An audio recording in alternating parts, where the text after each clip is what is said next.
ஆச்சி பாதாம் ட்ரிங்க். ஆச்சி பாதாம் ட்ரிங்க் ஒன்னு வாங்கினா ஒன்னு ஃப்ரீ.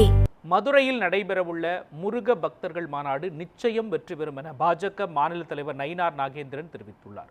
பாஜக மாநில தலைவர் நயினார் நாகேந்திரன் பல்வேறு நிகழ்ச்சிகளில் கலந்து கொள்வதற்காக ராமநாதபுரத்திற்கு வருகை தந்தார். அப்பொழுது செய்தியாளர்களை சந்தித்து பேசிய அவர், மதுரையில் நடைபெறவுள்ள முருக பக்தர்கள் மாநாட்டிற்கு திமுக அரசு பல்வேறு தடைகளை செய்து வருவதாகவும், தடையை மீறி மாநாடு வெற்றி பெறும் எனவும் தெரிவித்தார். அமைச்சர் ஏற்கனவே சொல்லிட்டு தான் இருந்தாங்க. என்னன்னா, அவருக்கு ஆரம்ப கால பேச்சில இருந்து அது முருக பக்தருடைய மாநாடு நடக்க விட மாட்டோம் என்கின்ற துணியில தான் தமிழக அமைச்சர் பேசிட்டு இருந்தாங்க.